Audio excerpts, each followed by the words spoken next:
जय श्री राधे कृष्ण। आप सभी का आपके अपने YouTube channel VK Mishra present में बहुत बहुत स्वागत है। आइए सुनते हैं मार्गशीर्ष पूर्णिमा अगहन पूर्णिमा के दिन श्री सत्यनारायण व्रत की कथा। हिंदू धर्म में पूर्णिमा का बड़ा ही विशेष महत्व माना गया है। पूर्णिमा तिथि के दिन गंगा स्नान करना, दान पुण्यों के कार्य करने का तथा इस दिन भगवान सत्यनारायण का पूजन 32 पूर्णमासी का व्रत धारण करने का महत्व माना गया है। भगवान सत्यनारायण का पूजन किसी भी दिन किया जा सकता है, लेकिन खास करके पूर्णिमा तिथि के दिन भगवान सत्यनारायण का पूजन करे, कथा श्रवण करे तो इससे भगवान सत्यनारायण की कृपा से सभी प्रकार के मनोरथ की सिद्धि होती है, सभी प्रकार के दुख और क्लेश दूर होते हैं, मनोकामनाओं की पूर्ति होती है। तो आइए सुनते हैं श्री सत्यनारायण व्रत की कथा। तो बोलिए प्रेम से भगवान विष्णु की जय, माता लक्ष्मी की जय, सत्यनारायण भगवान की जय, सर्व देवी देवता की जय। कथा के अनुसार एक समय की बात है, नैमिषारण्य तीर्थ में शौनक आदि 88,000 ऋषियों ने श्री सूत जी से पूछा कि हे प्रभु, इस कलयुग में वेद विद्या रहित मनुष्यों को भक्ति किस प्रकार मिल सकती है तथा उनका उद्धार कैसे होगा। हे मुनि श्रेष्ठ, कोई ऐसा तप हो तो वह बतलाइए जिसमें कि थोड़े समय से ही पुण्य प्राप्त हो सके, मनोवांछित फल भी मिल जाए। इस प्रकार की कथा सुनने की हम इच्छा रखते हैं। सर्व शास्त्रों के ज्ञाता श्री सूत जी बोले कि हे वैष्णवों में पूज्य, आप सभी ने प्राणियों की हित की बात पूछी है, इसलिए मैं एक ऐसा श्रेष्ठ व्रत को आपको बतलाऊंगा जिसे नारद जी ने लक्ष्मी नारायण जी से पूछा था और लक्ष्मी पति जी ने मुनि श्रेष्ठ नारद जी से कहा था। आप सब इसे ध्यान से सुनिए। एक समय की बात है, योगीराज नारद जी दूसरों के हित की इच्छा के लिए अनेकों लोकों में घूमते हुए मृत्यु लोक में आ पहुंचे। वहां उन्होंने अनेक योनियों में जन्मे प्रायः सभी मनुष्यों को अपने कर्मों द्वारा अनेकों दुखों से पीड़ित देखा। उनका दुख देखकर नारद जी सोचने लगे, ऐसा क्या यत्न किया जाए जिसके करने से निश्चय रूप से मानव के दुखों का अंत हो जाए। इसी विचार पर मनन करते हुए विष्णु लोक में गए।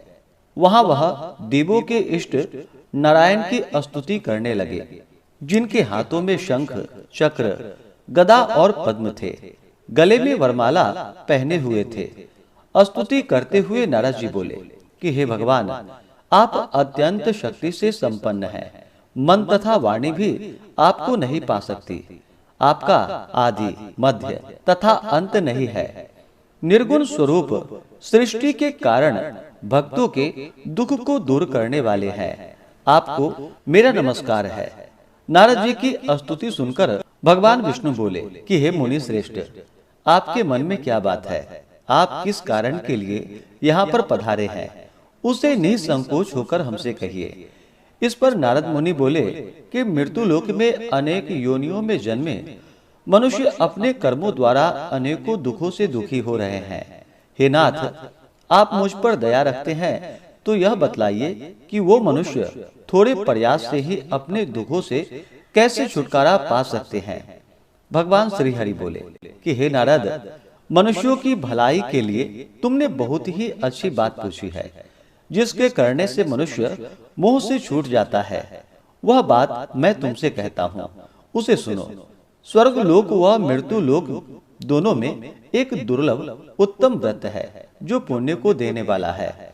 आज प्रेमवश होकर मैं तुमसे वही कहता हूँ। यह व्रत श्री सत्यनारायण भगवान का व्रत है। अच्छी तरह विधान पूर्वक करके मनुष्य तुरंत ही यहाँ सुख को भोग कर मरने पर मोक्ष को पाता है। श्री हरि के वचन को सुनकर नारद जी बोले, उस व्रत का क्या फल है, उसका क्या विधान है, यह व्रत किसने किया था, इस व्रत को किस दिन करना चाहिए, सभी कुछ विस्तार पूर्वक हमसे बतलाइए। नारद जी की बात को सुनकर भगवान श्री हरि बोले, दुख व शोक को दूर करने वाला, यह सभी स्थानों पर विजय दिलाने वाला है। मानव को भक्ति व श्रद्धा के साथ शाम को श्री सत्यनारायण की पूजा धर्म पारायण होकर ब्राह्मणों व बंधु बांधवों के साथ करनी चाहिए। भक्ति भाव से ही नैवेद्य केले का फल, घी, दूध और गेहूं का आटा सवाया ले। गेहूं के स्थान पर साठी का आटा, शक्कर तथा गुड़ लेकर वह सभी भक्षण योग्य पदार्थों को मिलाकर भगवान को भोग लगाए। ब्राह्मणों सहित बंधु बांधवों को भी भोजन करवाए। उसके बाद स्वयं भोजन करे। भजन कीर्तन के साथ भगवान की भक्ति में लीन हो जाए। इस तरह से सत्यनारायण भगवान का यह व्रत करने पर मनुष्य सारी इच्छाएं निश्चित रूप से पूरी कर सकता है। इस कली काल अर्थात कलयुग में मृत्यु लोक में मोक्ष का यह एक सरल उपाय है। इस प्रकार से श्री सत्यनारायण व्रत कथा में पहले अध्याय की कथा पूर्ण हुई। अब सुनते हैं दूसरे अध्याय की कथा। सूत जी बोले, हे ऋषियों, जिसने पहले समय में इस व्रत को किया था उसका इतिहास मैं कहता हूँ, ध्यान पूर्वक सुनो। सुंदर काशीपुरी नगरी में एक अत्यंत निर्धन ब्राह्मण रहता था। भूख प्यास से परेशान वह धरती पर घूमा करता था। ब्राह्मणों से प्रेम करने वाले भगवान ने एक दिन ब्राह्मण का वेश धारण कर उसके पास जाकर पूछा कि हे विप्र, नित्य दुखी होकर तुम पृथ्वी पर क्यों घूमते हो? दीन ब्राह्मण बोला, मैं निर्धन हूँ, भिक्षा के लिए धरती पर घूमा करता हूँ। हे भगवान, यदि आप इसका कोई उपाय जानते हो तो वह बतलाइए। वृद्ध ब्राह्मण कहते हैं कि सत्यनारायण भगवान मनोवांछित फल को देने वाले हैं, इसलिए तुम उनका पूजन करो। इसे करने से मनुष्य सभी दुखों से मुक्त हो जाता है।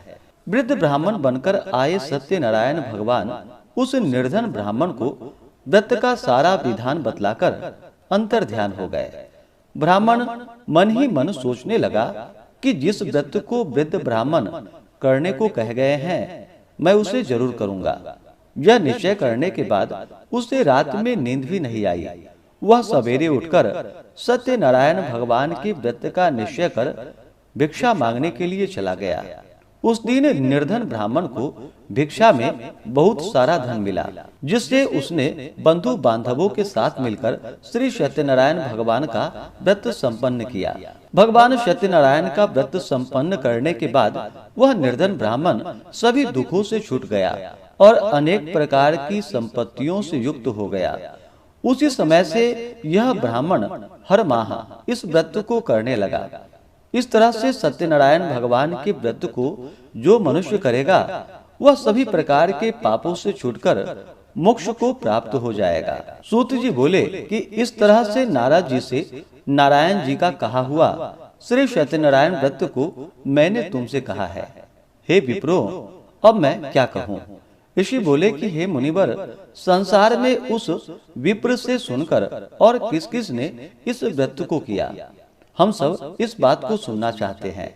इसके लिए हमारे मन में श्रद्धा और भक्ति भाव है। श्री सूत जी बोले कि हे मुनियों, जिसने इस व्रत को किया है वह सब सुनो। एक समय वही विप्र धन व ऐश्वर्य के अनुसार अपने बंधु बांधवों के साथ इस व्रत को करने को तैयार हुआ। उसी समय एक लकड़ी बेचने वाला बूढ़ा आदमी आया और लकड़ियां बाहर रखकर अंदर ब्राह्मण के घर में गया। प्यास से दुखी वह लकड़हारा उनको व्रत करते हुए देखकर विप्र को नमस्कार कर पूछने लगा कि आप यह क्या कर रहे हैं तथा इसके करने से क्या फल मिलेगा, कृपा कर मुझे भी बतलाइए। ब्राह्मण ने कहा कि यह सब मनोकामनाओं को पूरा करने वाला भगवान सत्यनारायण का व्रत है। इसकी कृपा से ही मेरे घर में धन धान्य आदि की वृद्धि हुई है। विप्र से सत्यनारायण व्रत के बारे में जानकर लकड़हारा बहुत प्रसन्न हुआ और चन्नामृत लेकर वह प्रसाद खाने के बाद वह अपने घर गया। लकड़हारे ने अपने मन में संकल्प किया कि आज लकड़ी बेचने से जो धन मिलेगा उसी से श्री सत्यनारायण भगवान का उत्तम व्रत करूंगा। मन में इस प्रकार विचार को लेकर के वह लकड़हारा सिर पर लकड़ियां रखकर उस नगर में बेचने के लिए गया जहां पर कि धनी लोग रहते थे। उस नगर में उसे अपनी लकड़ियों का दाम पहले से 4 गुना अधिक मिला। बूढ़ा प्रसन्नता के साथ दाम लेकर केले, शक्कर, घी, दूध, दही और गेहूं का आटा ले और सत्यनारायण भगवान के व्रत की अन्य सामग्रियां लेकर अपने घर गया। वहां उसने अपने बंधु बांधवों को बुलाकर विधि विधान से सत्यनारायण भगवान का पूजन और व्रत किया। इस व्रत के प्रभाव से वह बूढ़ा लकड़हारा धन पुत्र आदि से युक्त होकर संसार के समस्त सुख भोग कर अंत काल में वैकुंठ धाम को चला गया। इस प्रकार से श्री सत्यनारायण व्रत कथा में दूसरे अध्याय की कथा पूर्ण हुई। तो बोलिए प्रेम से श्री सत्यनारायण भगवान की जय। अब सुनते हैं तीसरे अध्याय की कथा। श्री सूत जी बोले कि हे श्रेष्ठ मुनियों, अब आगे की कथा कहता हूँ। पहले समय में उल्कामुख नाम का एक बुद्धिमान राजा था। वह सत्यवक्ता और जितेंद्रिय था। प्रतिदिन देव स्थानों पर जाता और निर्धनों को धन देकर उनके कष्ट दूर करता था। उसकी पत्नी कमल के समान मुख वाली तथा सती साध्वी थी। भद्रशिला नदी के तट पर उन दोनों ने श्री सत्यनारायण भगवान का व्रत किया। उसी समय साधु नाम का एक वैश्य आया। उसके पास व्यापार करने के लिए बहुत सा धन भी था। राजा को व्रत करते हुए देखकर वह विनय के साथ पूछने लगा कि हे राजन, भक्ति भाव से पूर्ण होकर आप यह क्या कर रहे हैं? मैं सुनने की इच्छा रखता हूँ, आप मुझे बतलाइए। राजा बोला कि हे साधु, अपने बंधु बांधवों के साथ पुत्रादि की प्राप्ति के लिए एक महाशक्तिमान श्री सत्यनारायण भगवान का व्रत व पूजन कर रहा हूँ। राजा के वचन को सुनकर साधु आदर से बोला कि हे राजन, मुझे इस व्रत का सारा विधान कहिए। आपके कथानुसार मैं भी इस व्रत को करूँगा। मेरी भी संतान नहीं है और इस व्रत को करने से निश्चित रूप से मुझे संतान की प्राप्ति होगी। राजा से व्रत का सारा विधान सुनकर व्यापार से निवृत्त हो वह अपने घर को गया। साधु वैश्य ने अपनी पत्नी को संतान देने वाले इस व्रत का वर्णन कह सुनाया और कहा कि जब मेरी संतान होगी तब मैं इस व्रत को करूंगा। साधु ने इस तरह के वचन अपनी पत्नी लीलावती से कहे। एक दिन लीलावती पति के साथ आनंदित हो सांसारिक धर्म में प्रवृत्त होकर सत्यनारायण भगवान की कृपा से गर्भवती हो गई। 10वें महीने में उसके गर्भ से एक सुंदर कन्या ने जन्म लिया। दिनों दिन वह ऐसे बढ़ने लगी जैसे कि शुक्ल पक्ष की चंद्रमा बढ़ता हो। माता पिता ने अपनी कन्या का नाम कलावती रखा। एक दिन लीलावती ने मीठे शब्दों में अपने पति को याद दिलाया कि आपने सत्यनारायण भगवान के जिस व्रत को करने का संकल्प लिया था उसे करने का समय आ गया है। आप इस व्रत को करिए। साधु बोला कि हे प्रिय, इस व्रत को मैं उसके विवाह पर करूंगा। इस प्रकार अपनी पत्नी को आश्वासन देकर वह नगर को चला गया। कलावती पिता के घर में रहकर वृद्धि को प्राप्त हो गई। साधु ने एक बार नगर में अपनी कन्या को सखियों के साथ देखा तो तुरंत ही दूत को बुलाया और कहा कि मेरी कन्या के योग्य वर देखकर आओ। साधु की बात सुनकर दूत कंचन नगर में पहुंचा और वहां देखभाल कर लड़की के लिए सुयोग्य वणिक पुत्र को ले आया। सुयोग्य लड़के को देख साधु ने बंधु बांधवों को बुलाकर अपनी पुत्री का विवाह कर दिया। लेकिन दुर्भाग्य की बात यह थी कि साधु ने अभी भी श्री सत्यनारायण भगवान का व्रत नहीं किया।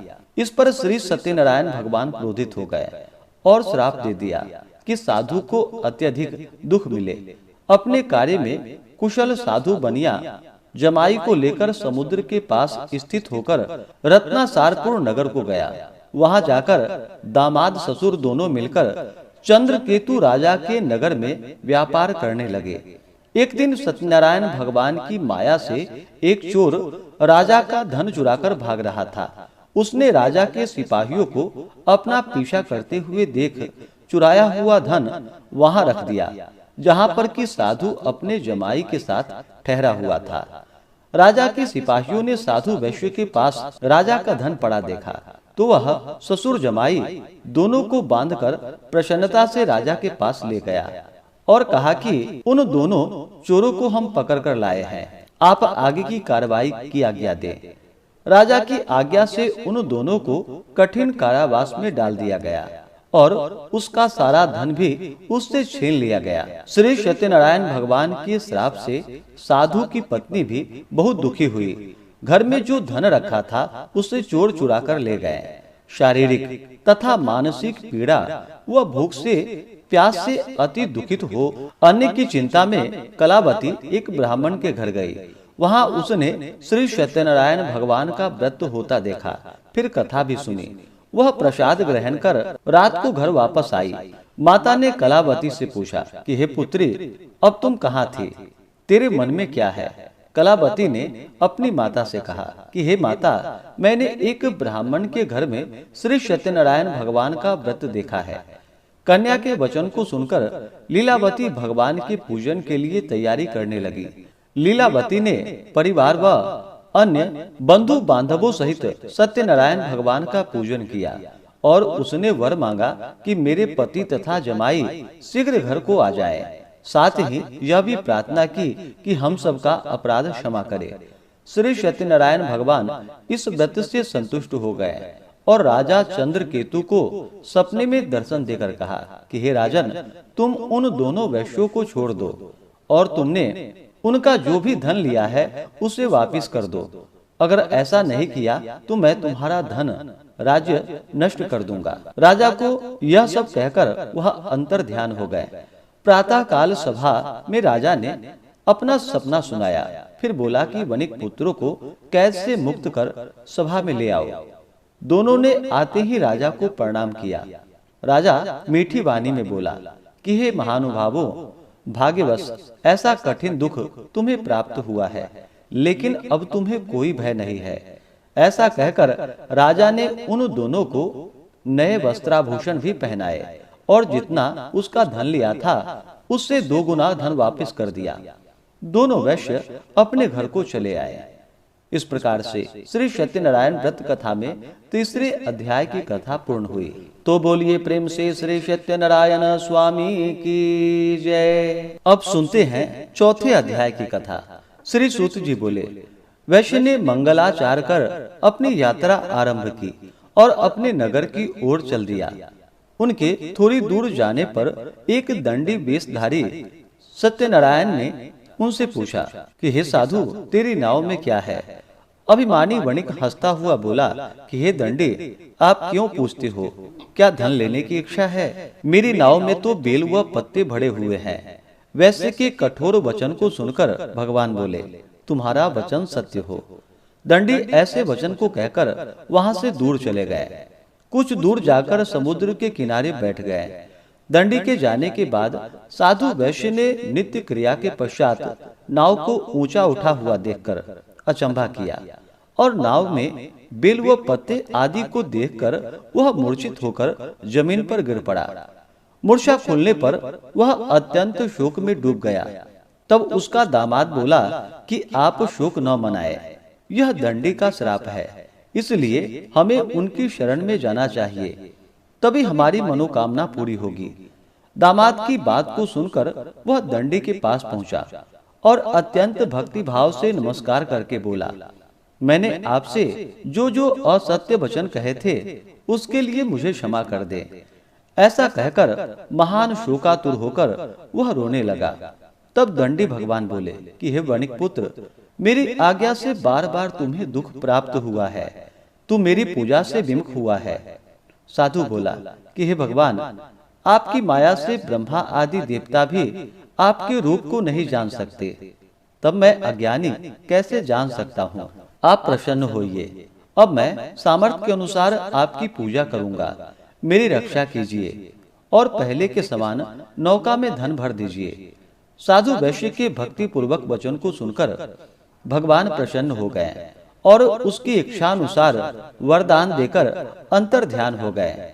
ससुर जमाई जब नाव पर आए तो नाव धन से भरी हुई थी। फिर वहीं अपने अन्य साथियों के साथ सत्यनारायण भगवान का पूजन कर अपने नगर को चल दिया। जब नगर के नजदीक पहुंचे तो दूत को घर पर खबर करने के लिए भेज दिया। दूत साधु की पत्नी को प्रणाम कर कहता है कि मालिक अपने दामाद सहित नगर के निकट आ गए हैं। दूत की बात को सुनकर साधु की पत्नी बड़े हर्ष के साथ सत्यनारायण भगवान का पूजन कर अपनी पुत्री कलावती से कहा कि मैं अपने पति के दर्शन को जाती हूँ, तू कार्य पूर्ण कर शीघ्र आ जाना। माता के ऐसे वचन को सुनकर कलावती जल्दी में प्रसाद छोड़कर अपने पति के पास चली गई। प्रसाद की अवज्ञा के कारण श्री सत्यनारायण भगवान रुष्ट हो गए और नाव सहित उसके पति को पानी में डुबो दिया। कलावती अपने पति को वहां न पाकर रोती हुई जमीन पर गिर गई। नौका को डूबा हुआ देखकर वह कन्या को रोता हुआ देखकर साधु दुखी होकर बोला कि हे प्रभु, मुझसे तथा मेरे परिवार से जो भूल हुई है उसे आप क्षमा कीजिए। साधु के दीन वचन को सुनकर श्री सत्यनारायण भगवान प्रसन्न हो गए और आकाशवाणी हुई कि हे साधु, तेरी कन्या मेरे प्रसाद को छोड़कर आई है, इसलिए उसका पति अदृश्य हो गया है। यदि वह घर जाकर प्रसाद खाकर लौटती है तो उसे उसका पति अवश्य प्राप्त होगा। ऐसी आकाशवाणी को सुनकर कलावती घर पहुंचकर प्रसाद खाती है और फिर अपने पति के दर्शन करती है। इसके बाद साधु अपने बंधु बांधवों सहित श्री सत्यनारायण भगवान का विधि विधान से पूजन करता है और इस लोक का सुख भोग कर अंत में स्वर्ग को जाता है। इस प्रकार से श्री सत्यनारायण व्रत कथा में चौथे अध्याय की कथा पूर्ण हुई। तो बोलिए प्रेम से श्री सत्यनारायण स्वामी की जय। अब सुनते हैं पांचवें अध्याय की कथा। सूत जी बोले कि हे ऋषियों, मैं और भी एक कथा सुनाता हूँ, उसे भी ध्यान पूर्वक सुनो। प्रजा पालन में लीन तुंग ध्वज नाम का एक राजा था। उसने भी भगवान का प्रसाद त्याग कर बहुत दुख पाया। एक बार वन में जाकर वन्य के पशुओं को मारकर वह बड़े के पेड़ के नीचे आया। वहां उसने ग्वालों को भक्ति भाव से अपने बंधुओं सहित सत्यनारायण भगवान का पूजन करते हुए देखा। अभिमानवश राजा ने उन्हें देखकर भी पूजा स्थान में नहीं गया और ना ही उसने भगवान को नमस्कार ही किया। ग्वालों ने राजा को प्रसाद दिया, लेकिन उसने वह प्रसाद नहीं खाया और प्रसाद को वहीं पर छोड़कर अपने नगर को चला गया। जब वह नगर में पहुंचा तो वहां सब कुछ तहस नहस हुआ पाया, तो वह शीघ्र ही समझ गया कि यह सब भगवान ने ही किया है। वह दोबारा ग्वालों के पास पहुंचा और विधि पूर्वक पूजा करके प्रसाद खाया तो सत्यनारायण भगवान की कृपा से सब कुछ पहले जैसा हो गया और दीर्घ काल तक सुख भोगने के बाद मरणोपरांत उसे स्वर्ग की प्राप्ति हुई। जो मनुष्य परम दुर्लभ इस व्रत को करेगा तो भगवान सत्यनारायण की अनुकंपा से उसे धन धान्य की प्राप्ति होगी। निर्धन धनी हो जाता है और भय मुक्त हो जीवन जीता है। संतानहीन मनुष्य को संतान सुख प्राप्त होता है और सारे मनोरथ पूर्ण होने पर मानव अंत काल में वैकुंठ धाम को जाता है। श्री सूत जी बोले, जिन्होंने पहले इस व्रत को किया है अब उनके दूसरे जन्म की कथा कहता हूँ। वृद्ध सतानंद ब्राह्मण ने सुदामा का जन्म लेकर मोक्ष की प्राप्ति की।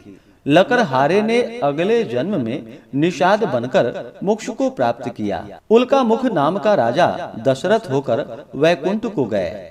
साधु नाम के वैश्य ने मोर ध्वज बनकर अपने पुत्र को आरे से चीरकर मोक्ष पाया। महाराज तुंग ध्वज ने स्वयंभू होकर भगवान में भक्ति युक्त हो कर्म कर मोक्ष को प्राप्त किया। इस प्रकार से श्री सत्यनारायण व्रत कथा में पांचवें अध्याय की कथा पूर्ण हुई। तो बोलिए प्रेम से श्री सत्यनारायण स्वामी की जय। भगवान विष्णु की जय। माता लक्ष्मी की जय। इसी प्रकार से जो भी भक्त सच्ची श्रद्धा के साथ भगवान सत्यनारायण की पूजा करते हैं, कथा श्रवण करते हैं, तो भगवान सत्यनारायण की कृपा से उनके सभी प्रकार के दुख और कष्ट दूर हो जाते हैं तथा सभी प्रकार के मनोरथ की सिद्धि होती है और अंत में भगवान के धाम की प्राप्ति होती है। तो आशा करता हूँ कि यह जानकारी आपको अच्छा लगा हो। इसी प्रकार से ज्ञानवर्धक जानकारियाँ प्राप्त करते रहने के लिए, व्रत पूजा के बारे में जानने के लिए, कथा को सुनने के लिए तो चैनल को लाल बटन दबा करके सब्सक्राइब करें, साथ में बेल आइकन घंटी को दबाएं ताकि आने वाली वीडियो का नोटिफिकेशन आपको समय से मिलता रहे। वीडियो को लाइक करें, शेयर करें। सुखी रहें और स्वस्थ रहें। जय श्री राधे कृष्ण। धन्यवाद।